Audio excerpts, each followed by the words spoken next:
Good morning. Today we're going to talk about the process paper that is due in a few weeks. Check and make sure that you are aware of the day by looking at your course calendar or the course schedule. The process paper is a 5-section thesis essay. You're going to have a thesis. You're going to have those 5 sections. You're going to have the introduction, the 3 subtopics, and the conclusion. Now, in this paper, you're going to describe the process, how to do something, okay? Now, this thesis for this, remember, your thesis has to have a topic, it has to have a claim, and it has to have the potential for argument.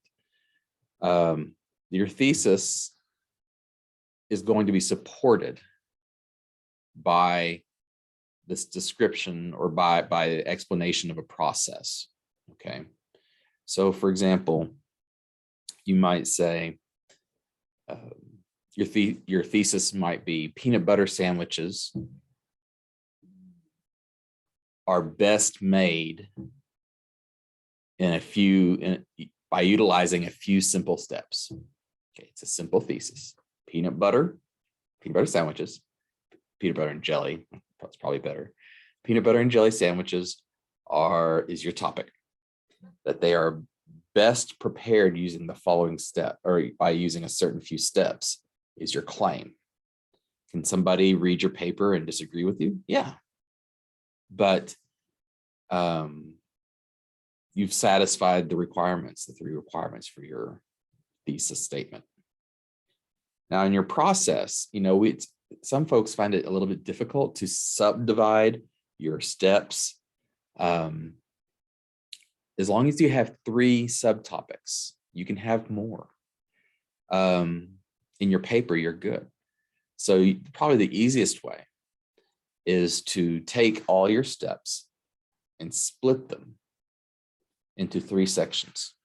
I usually, when I do, if I were to do a process paper, I would do the first batch of steps is the first subtopic, second batch, last batch.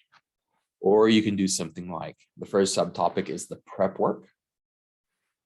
Second subtopic is the actual doing of the thing, description of the process. And the third subtopic would be things that you do after. If it's a case of peanut butter and jelly sandwich or food, it might be how to serve it, variations of how to serve it, something like that. Okay.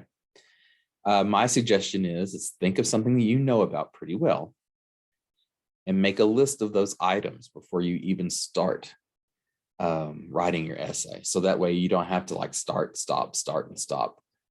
And if you do that, you might miss a step. So make sure you have that list of steps first before you start translating it into your essay format. Now, it doesn't have to be something big, something earth-shattering. It can be something simple like how to make a peanut butter and jelly sandwich. But it could be how to change a flat tire, how to apply for college.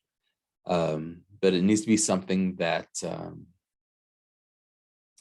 can be done, can be described or related to me in the format, in the time given to you, or in the word format, word count that's given to you for the class, which is 500 to 600 words. Okay. Remember, in this essay, you can have more than 1 subtopic or more than 3 subtopics. So if you need more than 3 to split up your steps evenly, that's fine. But you can't have less than 3. So you have a minimum of 3 subtopics. So make sure you take that into account when you're writing your paper. Again, as always, there are 2 student written essays examples in the textbook that you can look at and see what they do. In the process chapter, by the way, that's where it is. See what they do. You can model your paper after them as long as you are not copying them. You're not plagiarizing. See where they put the thing, see where they put their elements, see how they split theirs up. That's why they're there. And you can model your organization after that, and that's fine. Okay. Like always, you can contact me through remind.com or email in case you have any questions.